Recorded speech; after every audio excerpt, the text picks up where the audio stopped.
há uns 6 meses, acho que mais um ano, mais ou menos, a gente recebeu um pedido de ajuda, que a gente ajudasse uma família, porque eles tinham um filho de 8 anos, 9 anos mais ou menos, e esse menino, ele direto ficava endemoniado, ele ficava possesso dentro de casa. E aí o pessoal não sabia o que fazer. Isso era lá em Águas Lindas. E o pessoal segurava o menino tinha uns 8 anos mais ou menos, e amarrava o menino e prendia o menino sofria, e o pessoal não sabia o que fazer, e começava a conversar com o demônio conversa vai, conversa vem, né, aquele diálogo lá. Mas assim, a gente até ria, assim, brinca, né, mas não era brincadeira, era coisa muito séria. A gente foi lá, a irmã Marisa acompanhou a gente, não foi, irmã Marisa? E eles pediram ajuda, pediram que a gente fizesse algo por eles, né? Que a gente expulsasse o demônio. O que eles queriam basicamente era isso: expulsa o demônio, que ele vai, não volte mais, e está tudo ótimo. Que normalmente, quando as pessoas estão se deparando com situações assim, não estou dizendo que foi o caso deles, mas normalmente que as pessoas, quando têm doenças, quando estão com o demônio ali que está dando trabalho, a grande maioria das pessoas só quer se ver livre do mal. Não, me tira o demônio, cura minha enfermidade, que para mim já está o suficiente. Eu não quero muito me envolver com Jesus, não. Um Jesus que cura e que liberta, para mim já é o suficiente. O Jesus que salva não interessa tanto, o que ensina não é tão interessante assim. Agora, antes de nós fazermos a oração pelo menino, eu trouxe uma palavra para a família toda. Acho que foi uns 20 minutos de palavra, não foi?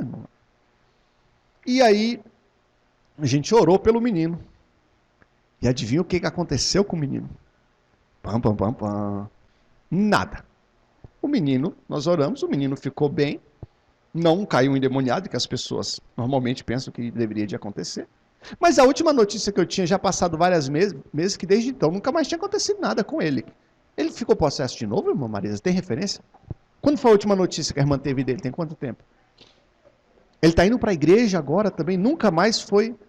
Então, assim, que beleza, que benção. A irmã viu ele domingo? Ele dormiu no dia, porque ele não...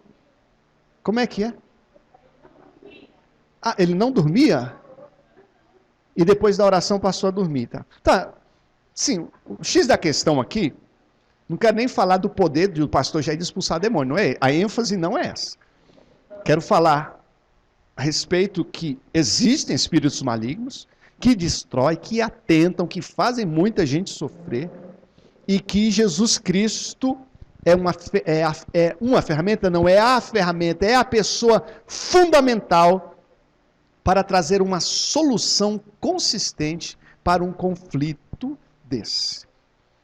E só quem já viu uma situação semelhante a essa, de um lar pobre, com dificuldades, com tantos sofrimentos, você olhar para o seu filho de 8 anos e ver ele se debatendo, rangendo os dentes, gritando e falando coisas que é impossível uma criança falar ou concatenar, dado o desenvolvimento mental e tipo assim, coisa maligna mesmo, algo absolutamente triste. E trouxe essa história inicial, para então agora fazermos a leitura de Marcos capítulo 7, que os irmãos possam enxergar um pouco melhor esse texto. Marcos capítulo 7, 24. Jesus saiu daquele lugar e foi para os arredores de Tiro e de Sidom. Entrou numa casa e não queria que ninguém o soubesse. Contudo, não conseguiu manter em segredo a sua presença. Alguma mulher deve que ficou sabendo que Jesus estava lá e... De fato, logo que ouviu falar dele, certa mulher, cuja filha estava com um espírito imundo, não era um espírito limpinho não, espírito imundo, veio e lançou-se aos pés de Jesus, aos seus pés. A mulher era grega, cirofenícia de origem, e rogava a Jesus que expulsasse de sua filha o demônio. E aqui nós temos uma história bem, as palavras de Jesus que fogem ao habitual, do pedido de socorro que nós estamos acostumados de Jesus. Ele disse: deixe que primeiro os filhos comam até se fartar, pois não é correto tirar o pão dos filhos e lançá-los aos cachorrinhos. Que palavra, né? Já pensou? Você vai até Jesus, Jesus diz isso para você, ó. Desde que primeiro os filhos comam, até se fartar, pois não é correto tirar o pão dos filhos e lançá-lo aos cachorrinhos. E ela respondeu, sim, Senhor, mas até os cachorrinhos, debaixo da mesa, comem das migalhas das crianças. Então ele lhe disse, por causa dessa resposta, você pode ir. O demônio já saiu da sua filha. Ela foi para casa e encontrou sua filha deitada na cama. E o demônio já a deixara. Amém? Texto aparentemente simples, mas que traz muitos ensinos para mim e para cada um dos que estão aqui. Mateus, aqui diz que a menina estava possessa por um espírito imundo. Mateus fala que a menina estava terrivelmente endemoniada. Uma moça terrivelmente endemoniada. Um demônio que lhe fazia sofrer, que lhe perturbava, que trazia conflito e problema para toda a família, certamente.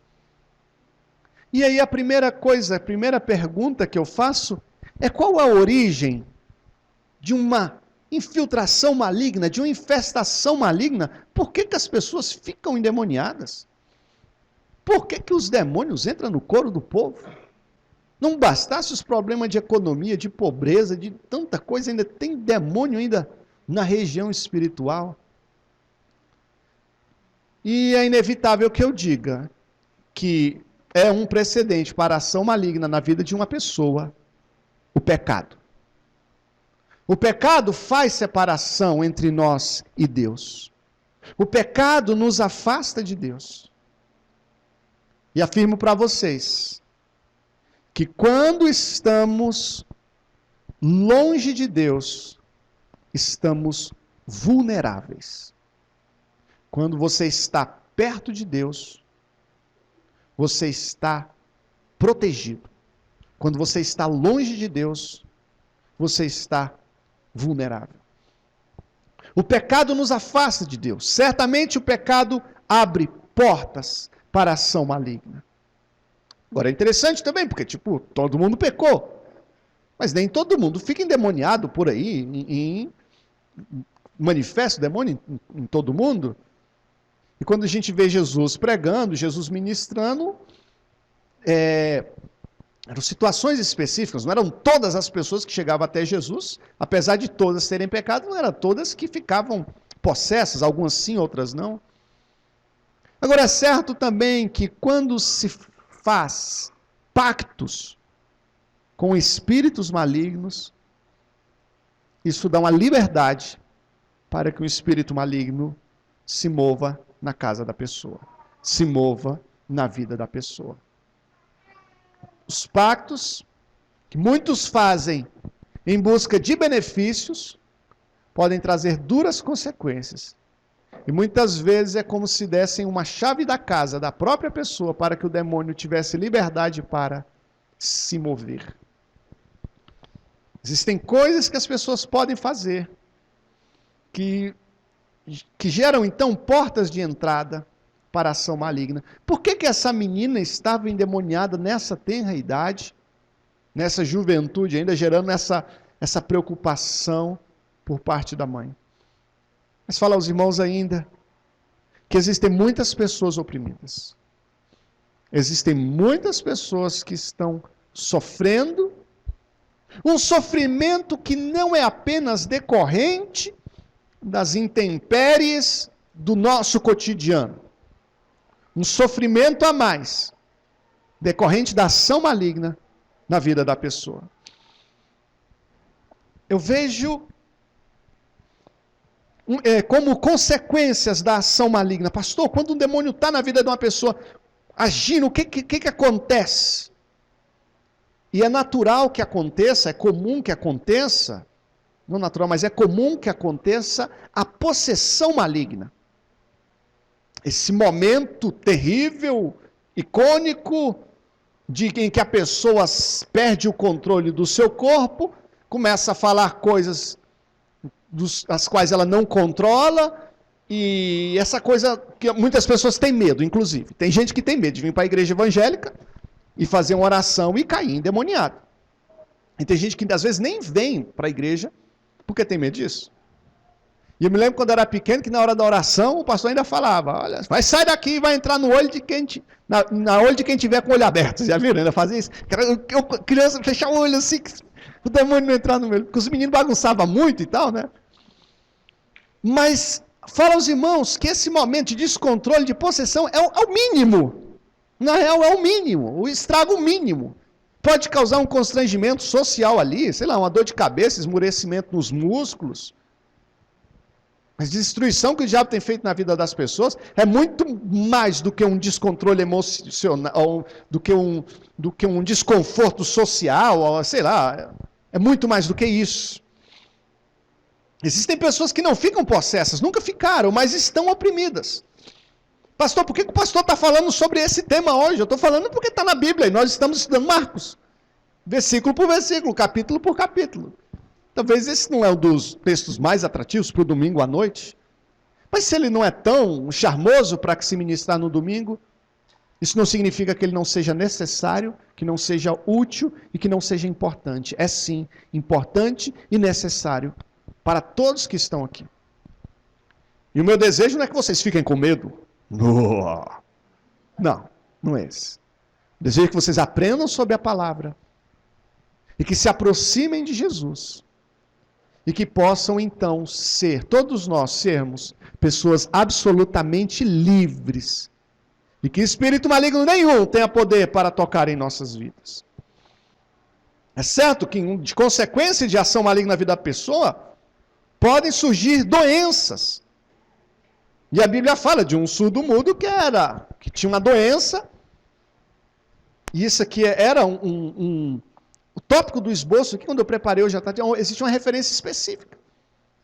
E que Jesus ministrou uma libertação específica dessa pessoa. Nem todas as doenças têm origem maligna. Importante deixar isso bem claro. Mas existem doenças que a origem é maligna. E que para que a pessoa se veja livre dessa doença, não é necessário tomar um remédio. É necessário receber uma oração. É necessário exercer fé. É necessário voltar o coração para Jesus Cristo. É certo também que muitas pessoas têm sofrido como ação maligna na vida do homem, perturbação mental. E isso também é muito comum. Um demônio na vida de uma pessoa provoca angústia, provoca fobias. Ação maligna no homem provoca ira.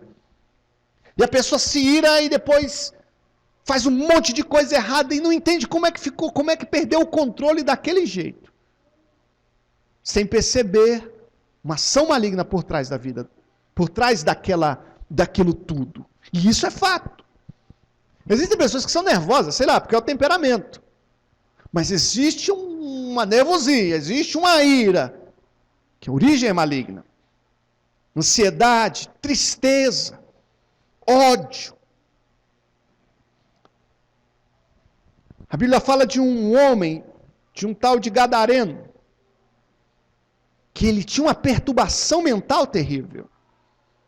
E uma das coisas que marcaram a restauração dele, quando as pessoas viram esse Gadareno restaurado, ficaram impressionados porque ele estava lúcido, em perfeito juízo e sentado aos pés de Jesus. Então a libertação daquelas castas de demônios trouxeram para aquele homem lucidez e tranquilidade. Eu não vou aqui exaurir a temática de consequências da obra maligna na vida de uma pessoa. Mas isso aqui é um tópico, mas trago isso para vocês. Para compartilhar com vocês que os espíritos são imundos, não são limpos, são sujos. E o que eles produzem na vida dos homens são coisas ruins. E aí a gente pode pensar assim também, meu Deus, será que existe algum espírito maligno agindo na minha vida? Se tiver, Jesus, me liberta. Eu preciso de libertação. Então, se Senhor me liberta, eu quero ser livre. Eu quero ser completamente livre.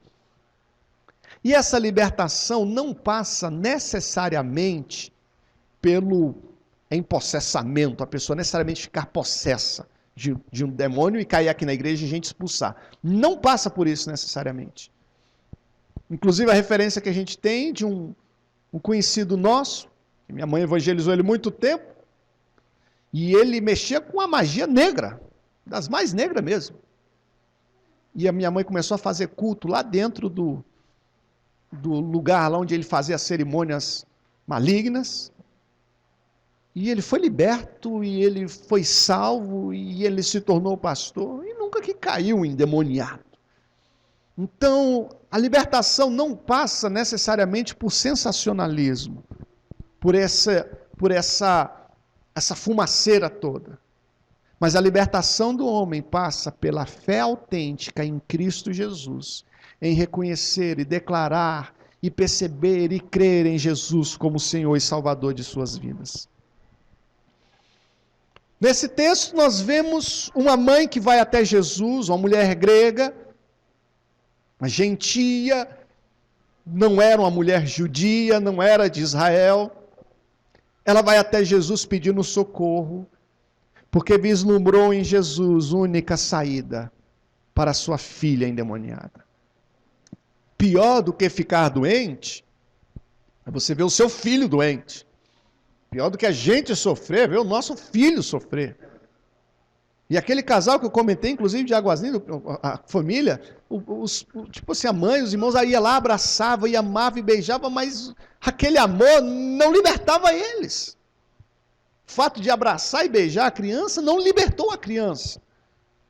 Porque a libertação não passava necessariamente pelas aquelas palavras de amor, aqueles gestos de amor, mas pela pessoa de Jesus Cristo e pelo nome de Jesus Cristo.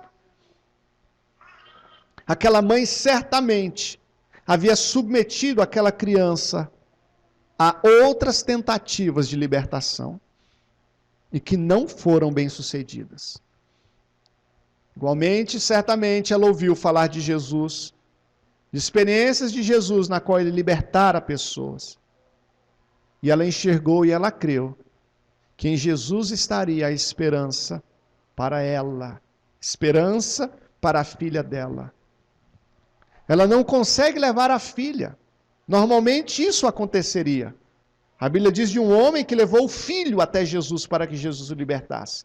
Nessa feita, ela não conseguiu tirar a filha de casa. Não sei se por causa do estado de possessão, ou sei lá, por a razão estratégica que ela utilizou. Mas ela deixou a filha em casa e vai até Jesus. E Jesus, quando se encontra com ela, a mulher clama e pede encarecidamente que Jesus fosse, que Jesus ajudasse, que Jesus libertasse a filha. E Jesus traz uma palavra que talvez deixasse ali os religiosos judeus bastante satisfeitos. Não vou pegar o pão das crianças e vou dar para os cachorros, não. Não vou dar. E aquela mulher, então, com muita humildade, com perseverança, com simplicidade, ela fala, mas Jesus, os cachorrinhos comem das migalhas que caem da mesa dos seus senhores. Ela estava pedindo uma migalha, estava pedindo algo muito, muito, muito pequeno. Em Mateus nós vamos ver essa história sendo contada, mas ilustrando um primeiro momento em que Jesus se silencia, e Jesus até demora para dar uma resposta para ela. Já adianto os irmãos, um tópico que está ali na frente, tomara que eu não me perca, mas vou falar já. Que Jesus não fez isso porque ele era mau. João diz que Jesus veio para não quer os seus, mas os seus não receberam. Mas a todos quanto receberam, deu-lhes o poder de serem feitos filhos de Deus. Nesse texto, no geral, nós percebemos a graça e o amor do Senhor se estendendo a uma universalidade de pessoas muito além dos judeus em si. Não estava restrito aos judeus, mas Jesus resiste um pouco em dar imediatamente o que aquela mulher estava pedindo. E Jesus fez isso propositalmente. Não porque ele fosse mau, não porque ele não quisesse dar, mas ele tinha as razões dela, as razões dele ter feito isso, e certamente porque Jesus fez isso, nós temos essa história hoje, e nós temos aqui essa expressão de fé dessa mulher, ficando de modelo e exemplo para todos nós aqui.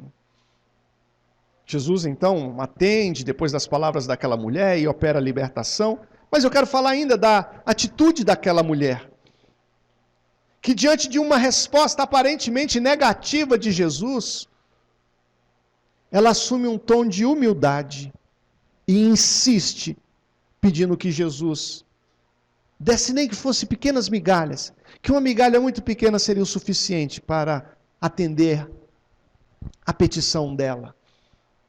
Irmãos, quando eu me deparo diante de Deus, quando eu penso Deus na minha frente, eu não consigo agir de outra forma que não seja com humildade, queridos. Falar de minhas boas obras para Deus é como mostrar uma vela para o sol, dizia Charles Spurgeon. O Senhor é muito grande, muito maravilhoso, muito tremendo, indizível, inexplicável.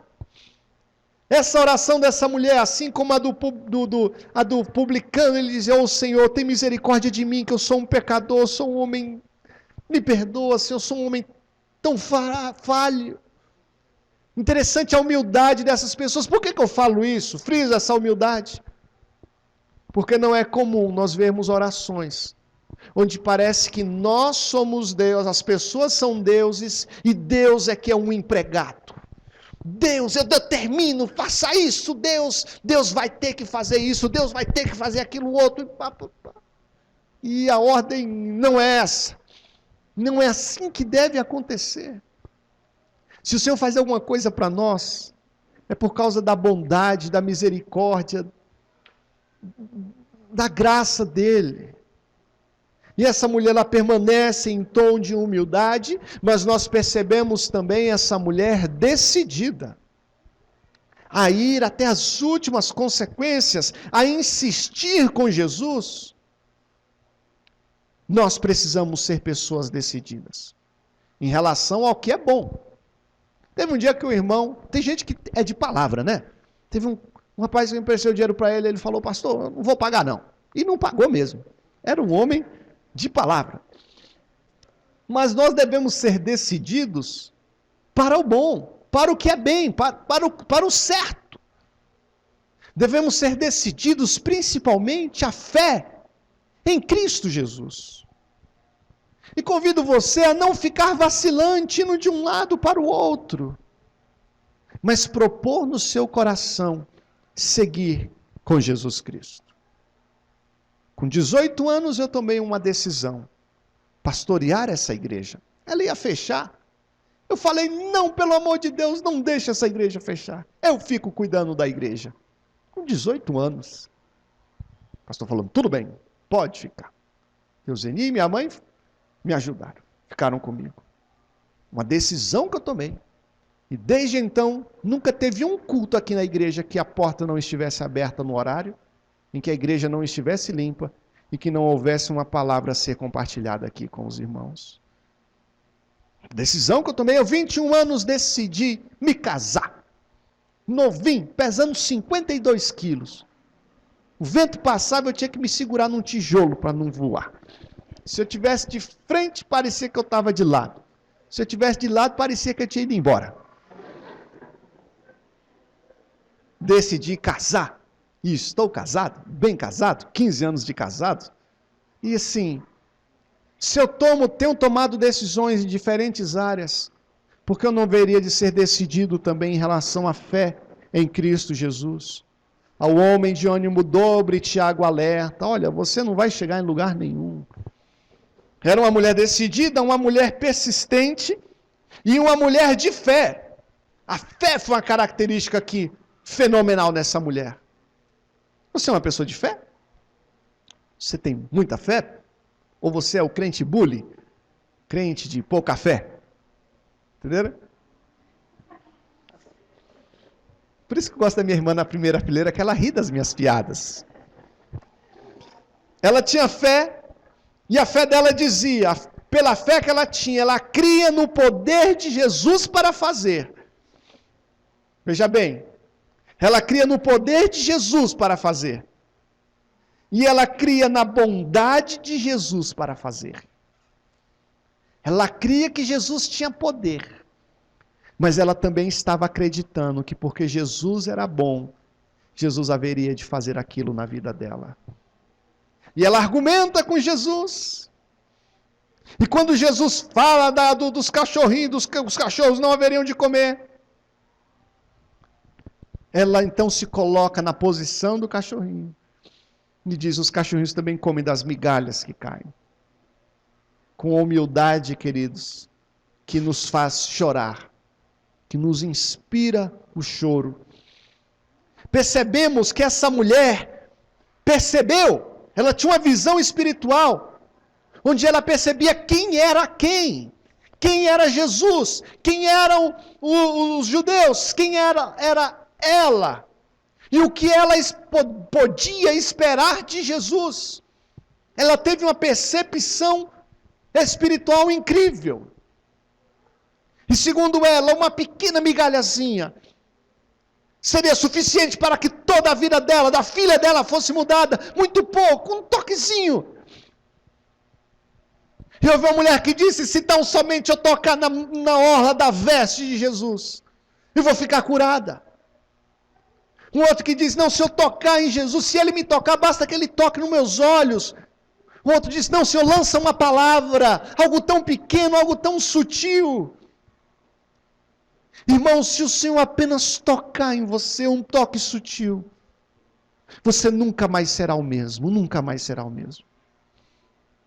O pastor Regis era ateu, comerciante lá na Ceilândia, pessoa muito séria, ateu, de marré.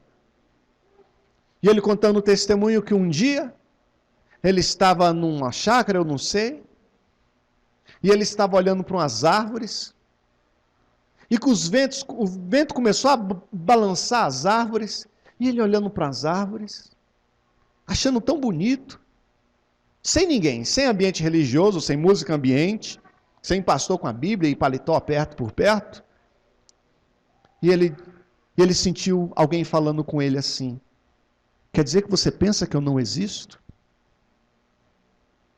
E ele disse que ali ele desabou e começou a chorar e pediu perdão a Deus por ter duvidado dele por tanto tempo. Entregou a vida para Jesus e nunca mais pegou de volta. Está nas mãos de Jesus até hoje. Porque sentiu um toque. Oh, queridos, às vezes o pastor Jair pode pular, pode colocar música ambiente, pode mudar isso e aquilo outro e tal. Mas o que eu faço, queridos, é como um placebo. Não é suficiente para transformar vidas, não. Se não vier acompanhado do agir do Espírito Santo, tocando no coração de cada um de nós, no meu inclusive. Ô Senhor, toca-me, Deus. Apenas um toque, apenas uma palavra. E isso foi o que a fé dela dizia. Ela expressou isso. E efetivamente essa fé dela despertou em Jesus um milagre.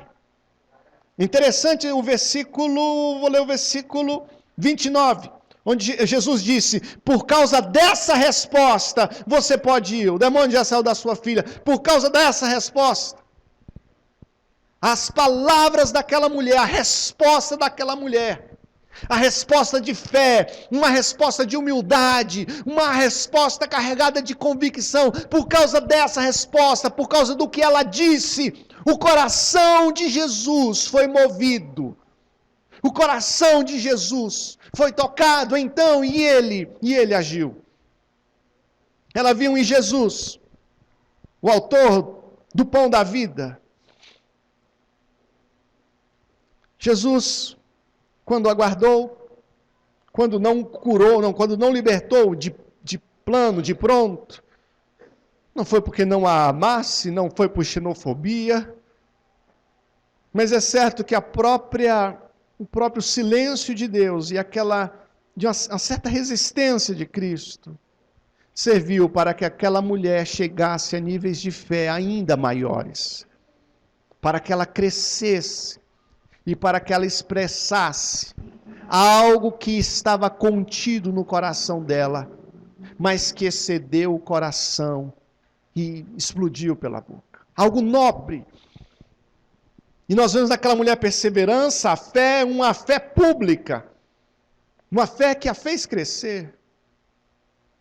Se com teu coração creres, diz Romanos capítulo 10, versículo 9, se com tua boca confessares e com teu coração creres que Jesus ressuscitou dentre os mortos, serás salvo. E eu vejo a importância do crer com o coração e confessar com a boca. A importância de nós declararmos essa fé, de nós declararmos a respeito daquilo que nós cremos. Por favor, Jesus, até os cachorrinhos comem das migalhas. Uma migalhazinha é o suficiente. Irmãos, quebrantou o coração de Jesus. Quebrantou o coração de Jesus. Isso despertou alegria no coração de Jesus. Ela insiste, persuade Jesus. Eu me lembro de Jacó, quando disse, não te deixarei, se não me abençoares. Ou Moisés, que disse, Senhor, não nos faça sair desse lugar, se tua presença não for com a gente. Fiéis que argumentam com o Senhor e não pecam quando fazem isso. Mas essa resistência, aparente resistência do Senhor, faz com que eles possam ir além e vir à tona algo que estava escondido, mas que haveria de ser, que era necessário que desabrochasse. E Jesus atende o pedido daquela mulher. Por causa da tua resposta. Eu acho interessante essa relação de causa e efeito. Aquela mulher tocou o coração de Jesus também. E eu me lembro de um centurião também, romano, que nem judeu não era, que exerceu a maior fé, quando disse, Senhor, também sou um homem sujeito à autoridade, e tenho pessoa sujeita à minha autoridade também, então mande uma palavra, e o meu servo será curado. E Jesus, caramba, nem Israel viu uma fé como essa. O Senhor olha para ti essa noite, e Ele não está preocupado com a sua carteira, não está preocupado com o seu dinheiro, mas Ele espera encontrar fé no seu coração. Ele espera que algo em ti hoje te remeta para Ele, que haja uma paixão no teu coração hoje, no seu intelecto, que seja, nas suas vontades, que apontem para o Senhor Jesus, que expressem uma declaração de amor, um pedido de ajuda, expressem uma fé voltada ao Senhor Jesus. Engraçado que Jesus lança a palavra para aquela mulher, pode ir, a tua filha está liberta, pode ir embora para casa. E outra pessoa falava, poxa, mas e se eu chegar lá e ela não estiver liberta? Jesus não tinha que ir com a gente lá não e expulsar o demônio do método convencional, ela caindo, espumejando e depois sendo liberta? E muitas vezes a gente quer controlar o método, a forma, o tempo de Jesus. E já falei aqui algumas vezes que nós precisamos dizer, Senhor, seja do seu jeito, seja da tua forma, seja segundo o teu método, seja no teu tempo. Eis aqui o teu servo, cumpra-se a tua vontade. Mas ela acreditou na palavra de Jesus. Ela acreditou na palavra de Jesus. E eu tenho compartilhado com vocês sobre a importância de lermos a Bíblia. E é um passo importante lermos, mas irmos além e também acreditarmos na palavra do Senhor, sabendo que ela é fiel, ela é cortante, E que a palavra que o Senhor lança, ela não volta para Ele vazia. Que essa palavra, ela é viva e eficaz. Mulher, então, volta para casa depois dessas palavras de Jesus. Ela volta para casa depois dessas palavras de Jesus. E vamos colocar em pé, queridos? E quando chega em casa, o coração começa a bater forte. E encontra a menina bem, a menina tranquila, a menina liberta. Se fosse minha filha, se fosse meu filho, certamente eu teria corrido e teria abraçado, e teria beijado, e teria chorado também. Eu quero convidar você a fechar os olhos nesse momento. E eu quero orar com vocês. Quero que você ore também.